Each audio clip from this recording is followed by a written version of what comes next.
Vous cherchez le meilleur logiciel de facturation électronique en 2026, je vous dévoile mon top 5 et certains se distinguent vraiment. Donc on est parti sur mon écran et avant de voir le top 5 des logiciels de facturation électronique agréés par l'État, on va faire un petit rappel sur la facturation électronique, c'est quoi ? Ensuite, à partir de quand c'est obligatoire et quelles sont les pénalités en cas de non-respect, et on va voir que l'État a mis des pénalités qui sont extrêmement lourdes. Donc on commence en premier lieu par un petit rappel sur c'est quoi la facturation électronique. Alors pour le coup, ça consiste à envoyer et recevoir ces factures uniquement en format numérique et pas en papier ou en PDF classique par email, parce que jusqu'à maintenant, on pouvait se servir d'un document Google Word, faire ses factures avec, ou d'un logiciel en ligne qui n'était pas certifié PDP et tout simplement de créer ses factures en ligne, d'envoyer un PDF ou de garder les PDF sous forme de facture. Maintenant, c'est fini, il faut passer par un outil qui est PDP pour faire sa facturation électronique. Donc, c'est une facture que l'État appelle intelligente et elle est standardisée, elle contient toutes les informations obligatoires. Donc, elle doit obligatoirement passer par une plateforme officielle reconnue par l'État PDP. Donc, on va voir le top 5 après des plateformes agréées et tout se fait automatiquement. Donc, la facture, elle est transmise en même temps à l'administration fiscale et l'État a décidé de mettre en place la facturation électronique, notamment parce qu'il y a énormément de personnes qui ont des entreprises qui faisaient des fausses factures, voire ne déclaraient pas tout leur chiffre d'affaires réalisé, ils déclaraient une partie, l'autre partie n'était pas déclarée. À partir de maintenant, ça sera clairement plus possible de faire ça parce qu'avec la facturation électronique, toutes les informations en fait vont directement à l'administration fiscale. Maintenant, à partir de quand c'est obligatoire ? Pour la date, c'est dès le 1er septembre 2026. Donc l'obligation de faire, mais aussi de recevoir les factures électroniques pour toutes les entreprises, qu'on soit en micro-entreprise, en SASU, en EBRL, qu'on soit en SAS, en SARL ou autre, toutes les entreprises sont concernées. Et quelles sont maintenant les pénalités en cas de non-respect ? Alors, il y en a 3 principalement. La première, c'est que si on n'émet pas de facture électronique, c'est 50 € de taxes par facture, enfin d'amende par facture, au lieu de 15 € avant. Et il y a un plafond de 15 000 € par an. Donc, si quelqu'un émet beaucoup de factures, ça peut aller jusqu'à 15 000 € d'amende. Donc ça, c'est la première étape. Deuxième point, ne pas pouvoir recevoir les factures électroniques. Donc, entre guillemets, pas de plateforme agréée. Là, c'est 500 € après la mise en demeure, donc ça va très très vite, puis 1000 € tous les mois si ça continue. Donc clairement, ça peut être catastrophique pour quelqu'un qui passe pas par une plateforme certifiée PDP par l'État pour faire sa facturation électronique. Troisième point, manquement à l'e-reporting, donc données non transmises, parce qu'on va voir qu'il y a la partie vraiment facturation électronique, mais il y a aussi le report des informations de la plateforme. Et donc si les données sont non transmises, c'est 250 € à 500 € par transmission oubliée, avec un plafond de 15 000 € par an. Et on pourrait se dire, mais comment l'État va savoir si je passe par une plateforme directement pour faire ma facturation électronique ? En fait, c'est très simple, c'est que eux, les données, ils vont pas remonter chez eux si on passe pas par une plateforme de facturation électronique. Donc clairement, ils peuvent le savoir très facilement. Tandis que si on a une société, une entreprise, micro-entreprise ou autre, et qu'on passe par une plateforme de facturation électronique, les données remontent de leur côté. Donc, ils savent qu'on utilise bien une plateforme. Donc ça, c'est hyper important et il faut faire attention parce que ça peut coûter extrêmement cher là-dessus. Maintenant, on va voir le top 5 des meilleurs logiciels de facturation électronique agréés par l'État. Et on va voir qu'en fonction de sa structure d'entreprise, il y a certains logiciels de facturation électronique qui sont plus pertinents que d'autres. On va commencer en premier lieu par celle-ci juste ici. Alors pour le coup, je vais l'ouvrir. Donc celle-ci, c'est un outil de facturation électronique PDP une nouvelle fois, donc c'est 100% conforme, et là qui va plus s'adresser aux entreprises qui vont être un petit peu plus importantes. Quand je dis un petit peu plus importantes, c'est des entreprises qui ont un volume de factures, vraiment pas une ou deux factures par mois, on parle ici de 30, 50, 100 factures par mois, donc souvent avec plusieurs salariés, avec à la fois beaucoup de factures sortantes, donc qui doivent être payées par les clients de son entreprise, mais aussi des factures entrantes finalement, où imaginons beaucoup de choses sont déléguées en externe. Donc pour le coup, ça va plus s'adresser à ce type d'entreprise et c'est vraiment intéressant pour ça. Donc TPE, PME et après aussi pour les entreprises vraiment en plus forte croissance, notamment des grosses startups qui ont beaucoup de fonds sortants et de fonds entrants. Et donc ça permet de faire sa facturation électronique. Au niveau du prix, c'est vraiment pas le moins cher de ce qu'on va voir, mais ça reste quand même raisonnable pour une entreprise d'une taille assez importante. Clairement 39 € par mois hors taxe. Ça reste vraiment tout à fait acceptable là-dessus. Par contre, il n'y a pas non plus de version gratuite pour tester. Donc ça, c'est un point à prendre en considération. Et si on prend en mensuel, voilà, c'est à peu près 50 € par mois hors taxe. Maintenant, on passe directement au deuxième logiciel de facturation électronique qui est Axonote. Donc Axonote, là, pour le coup, pareil, c'est un outil qui est très connu parce qu'en fait, ce qui est bien avec Axonote, c'est que c'est un outil qui permet de faire sa facturation électronique, mais pas que. C'est-à-dire que c'est aussi un outil finalement qui permet de faire toute sa comptabilité, la partie CRM est intégrée, etc. Donc c'est beaucoup plus complet. Donc là, ça s'adresse une nouvelle fois. Là, on va être sur des sociétés. Donc peu importe, même une personne qui a une SASU, une URL, va pouvoir utiliser Axonote. Mais ce qu'il faut prendre en considération concernant cet outil, c'est que là, au niveau des prix, ça va être plus élevé. Donc souvent, c'est sur devis. Donc ça va pas être pour tout le monde, mais pour des sociétés spécifiques qui ont besoin, une nouvelle fois, de la facturation électronique, mais aussi de gérer leur comptabilité et tous les éléments pour que ça soit vraiment ultra complet et pas juste la facturation électronique, et bien Axonote, c'est vraiment une très très bonne solution qui est aujourd'hui utilisée par beaucoup de structures qui vont être des tailles beaucoup plus importantes. Et maintenant, on va voir aussi les autres ici, les 3 restants, et pour moi, c'est vraiment les 3 meilleurs qu'il y a sur le marché. Et là, ça va s'adresser, pour le coup, on va voir certains aux sociétés plus micro-entreprises, certains juste des fois aux micro-entreprises. Donc on va avoir en troisième Abi. Alors concernant Abi, alors je vais me mettre dessus directement. Donc c'est un logiciel de facturation électronique. Alors là, ce qui est bien, c'est qu'il y a une version gratuite. Donc en fait, on peut déjà tout faire avec la version gratuite. On va être quand même limité, c'est-à-dire qu'on n'aura pas certaines fonctionnalités d'Abi. Mais pour le coup, ce qui est bien, c'est que voilà, on peut déjà, si on veut pas y consacrer de budget, juste faire sa facturation électronique, c'est possible de le faire avec Abi. Alors ça fonctionne pour la partie micro-entreprise et il me semble que maintenant, ils ont même intégré aussi la partie avec les sociétés. Donc il est possible de faire sa facturation électronique de A à Z. Donc si je vais dans pour qui, on va voir, voilà, c'est micro-entreprise, entreprise individuelle, EURL, SARL, SAS, SASU, etc.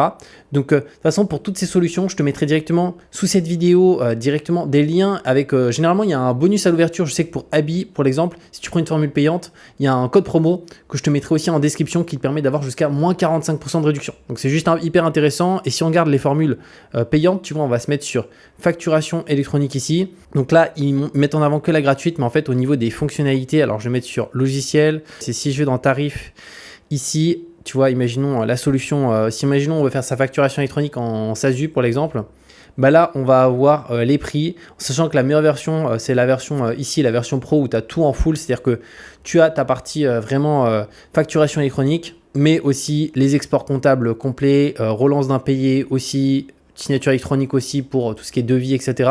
Mais tu peux déjà te mettre sur la gratuite. Donc voilà, et pareil, si tu regardes pour les micro-entreprises, juste ici, imaginons sans TVA, ben là aussi tu as les formules, bon, ça sera la pro la mieux, mais tu vois que c'est après 12 € par mois. Alors là, il y a une offre actuellement, mais avec le code promo que je te mettrai en dessous, c'est encore moins cher, tu as jusqu'à moins 45%. Donc n'hésite pas à en profiter. Et après, on passe directement en deuxième outil ici qui est Pennylane. Donc Pennylane, là ça va être un outil qui va être beaucoup plus adapté ici soit à une personne qui est indépendante à son compte, donc qui est tout seul, imaginons un freelance, mais ça peut être aussi ici à des compagnies plus importantes, entre 1 et 5 salariés. Donc tu vois que les abonnements ici vont bouger en fonction du nombre de salariés. Donc si imaginons, on va prendre l'exemple d'une personne qui est toute seule, il va se mettre sur la formule indépendante juste ici. Et là, il y a plusieurs formules qui sont proposées. Et pour faire sa facturation électronique, tu as là Essentiel ici, qui est très bien. Et après, tu as aussi même celle-ci, si tu veux vraiment, non pas les outils d'intégration de signature, tu veux pas forcément les paiements intégrés, etc. Tu peux même te mettre sur la basique ici. Alors, c'est 14 € par mois hors taxe. Et ça te permet aussi de tester, tu vois, pendant 15 jours gratuitement. Donc Pennylane, c'est une bonne solution que tu peux utiliser. Et en dernier, c'est dans mon cas, celle que je préfère et celle que j'utilise dans mon cas. On va aller directement d'ailleurs après sur mon compte ici pour que je te montre. Mais concrètement, c'est Indy. Et d'ailleurs, concernant Indy, ce qui est bien, c'est que je te mettrai le lien en dessous de leur simulateur pour voir est-ce que tu es concerné par la facturation électronique. Et là, tu n'as plus qu'à mettre le nom de ton entreprise ou ton numéro de sirène directement et automatiquement, ça va t'indiquer si tu es concerné. Donc moi, pour l'exemple, avec un associé, on a cette boîte-là qui est Ecosia. Et pour le coup, là, tu vois, résultat, on est concerné par la réforme de la facturation électronique. Et on peut voir qu'on a la réception des invoices. Nous, c'est dès septembre 2026. on doit le faire, c'est obligatoire.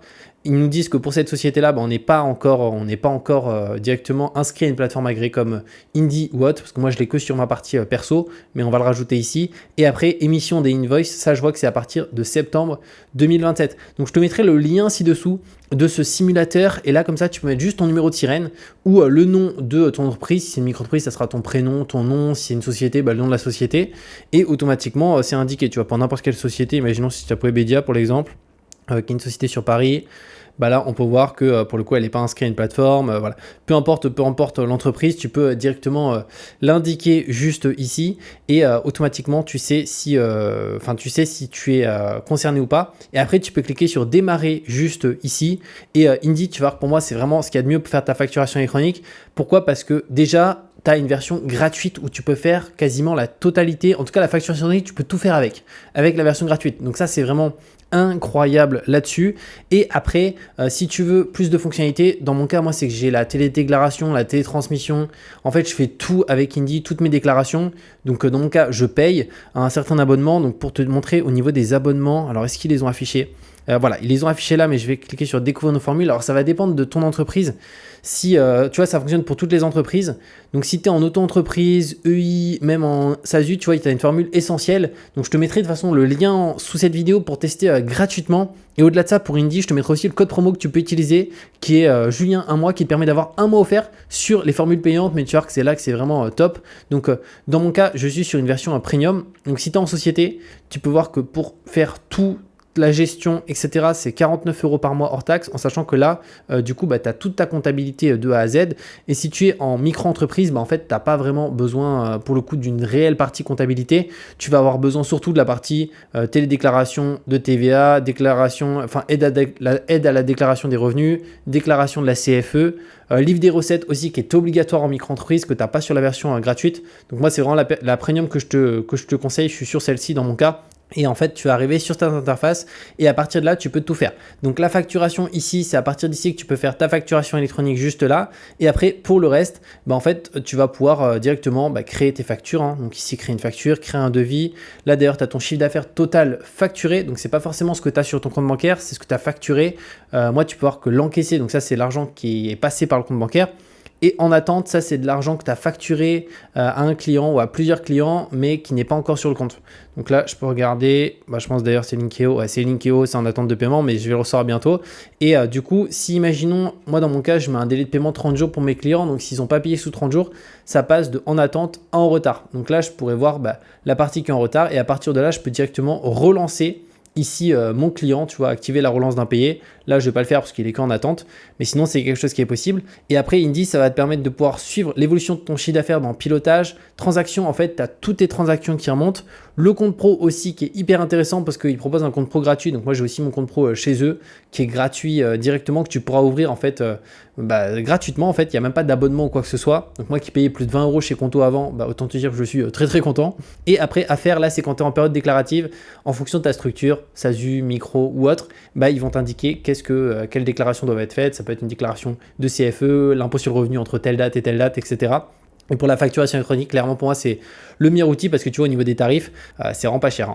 Donc, c'est vraiment pas cher. Et même sur les versions premium, tu peux voir, c'est vraiment raisonnable directement. Donc, tu as plusieurs versions et en SASU, SAS, URL, SARL, là, c'est 49 €. Mais par contre, là, ça gère au-delà de la partie facturation électronique, juste aussi la partie comptabilité. Tandis que si tu veux juste la facturation électronique, tu peux te servir directement de la version plus, juste ici. Donc, comme je t'ai dit, de toute façon, pour Indy, je te mettrai un lien en dessous pour tester gratuitement parce que tu peux déjà tout faire avec la version gratuite. Et au-delà de ça, sur les versions payantes, tu auras un code promo spécifique. Donc, n'hésite pas à en profiter. Et surtout pour le simulateur, je te mettrai ce lien en description pour tester et voir si tu es une personne concernée par la facturation électronique. Donc voilà, par rapport à ce top 5 des meilleurs logiciels pour faire sa facturation électronique. N'hésite pas, si tu as la moindre question, à me la mettre en commentaire, je te répondrai avec plaisir. Et comme je t'ai dit, je te mets les liens en dessous avec des bonus à l'ouverture pour la facturation. Et on se retrouve très bientôt pour de nouvelles vidéos.